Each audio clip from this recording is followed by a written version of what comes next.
बंधुगण लोक मैंने उपवास रखा समय मखाना बा पद्ममंजी खाती। किछि लोक डाइटिंग किंबा स्वाद यह खाई था, किंतु कौन आपण जानते कि मखाना स्वाद सहित आपण स्वास्थ्य को भल रखिबारे मध्य साहाय्य करिथाए।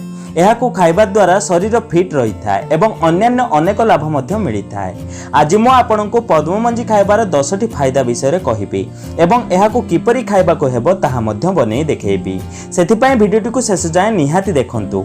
किंतु ता पूर्व मु आपण मानन कहि रखिबी जदि आपण माने जे हम चैनल को सब्सक्राइब करनादी तेबे तळे थिबा सब्सक्राइब बटन ऊपर क्लिक करी हम चैनल को सब्सक्राइब करनियंतु एवं पाखतुआ नोटिफिकेशन बेल ऊपर निहाती क्लिक करंतु। या द्वारा हम जो नूतन वीडियो अपलोड करबी ता नोटिफिकेशन आपण माने प्रथम पाई परिबे एवं हम चैनल माध्यम बहु किसी शिक्षण जिनस आपण माने शिखिबा को पाइबे। प्रथमतः मखाना बा पद्ममंजी खाइबा द्वारा हृदयाघात भली गुरुतर रोगरू रक्षा मिलता है। एहार सेवन द्वारा हृदय सुस्थ रही है। यह रक्तचाप को मध्य नियंत्रण रे रखि थाए। द्वितीय जदि आपण मधुमेह बा डायबिटीज रोग रे पीड़ित तेबे पद्ममंजी खांतु। यह इंसुलिन स्तर को समान करी रक्त रे ग्लूकोज स्तर को ह्रास करिथाए। तृतीय चिंता बा चाप कमाया पाई पद्ममंजी खाइबा बहुत अधिक लाभदायक अटे। राति रे क्षीर सहित पद्ममंजी मिसई पीबा बहुत भल अटे। चतुर्थ हाड़ एवं गंठी संबंधी समस्या मुक्ति पाया पाई आपण पद्ममंजी खाइबा आवश्यक। एथिरे थिबा कैल्शियम हाड़ को शक्तिशाली करिथाए। पंचम पद्ममंजी खाइबा द्वारा हजम प्रक्रिया शक्तिशाली होइथाए। एथिरे थिबा इस्ट्रोजेन गुण डायरिया रु मुक्ति देइथाए। एही कारणरू मेटाबॉलिज्म मध्य सक्रिय होइथाए। षष्ठ किडनी को सुस्थ एवं शक्तिशाली करिबारे पद्ममंजी बहुत अधिक उपकारी अटे। यह किडनी रे मैला जमा हेबाकू दिए नाही। एथिरे थिबा पोषक तत्व किडनी को जाउथबा उपादान गुडी को फिल्टर करिबार काम करिथाए। सप्तम पद्ममंजी रे अल्प परिमाणर कैलोरी एवं चर्बी मिली थाए। तेणु एहाकू खाइबा द्वारा मोटापण वृद्धि होई न थाए। यह भोक को मध्य नियंत्रण करिथाए।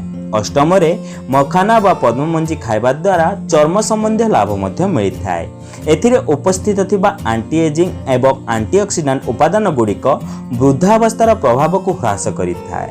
नवम गर्भावस्था पद्ममंजी खाइबा मध्य बहुत अधिक लाभदायक अटे। यह शारीरिक दुर्बलता को दूर करिथाए। यह शिशु को मध्य सुस्थ रखिथाए। दशम और शेष पद्ममंजी खाइबा द्वारा शरीर में थिबा विटामिन अभाव दूर होइथाए। यह शरीर रोग प्रतिरोधक शक्ति बढ़ाई थाए, जहा फल रे आमे बाह्य संक्रमण रु बंचिकी रही थाउ। एहाको बनै खाइबा बहुत सहज अटे। एहाको बनेया पई 1 ग्लास क्षीर नियंतु एवं ताहाको फुटिबा को छाडी दियंतु। एबे सेथिरे 5 रु 10 टी पद्ममंजी पकांतु। एहाको 15 मिनिट पर्यंत फुटिबा को छाडी दियंतु। तापरे एहाको 1 ग्लास को ढाली नियंतु। क्षीर ठंडा हैला परे आपण एहार सेवन करंतु। राति रे सोइबा पूर्वरु आपण एहार सेवन करंतु। आपण पद्ममंजी को भाजी बा तरकारी बनै खाई परिबे। एहार सेवन द्वारा आपण एही 10 प्रकार गंभीर रोगरु सबुदिन पई बंचिकी रहिबे। पद्ममंजी जदि आपणक आखपाखरु न मिले तेबे वीडियो तळ डिस्क्रिप्शन बॉक्स रे लिंक देई रखिछि। आपण चाहिले एहाको ऑनलाइन लो किनि परिबे। जदि वीडियोटी टिके भल लागिथा तेबे वीडियो लाइक करंतु एवं एमिति प्रकार वीडियो देखा पई हम चैनल को सब्सक्राइब करंतु। तेबे बंधुगण आज पई एतिकी पुणी देखा नूतन सुंदर अध्याय सह। धन्यवाद।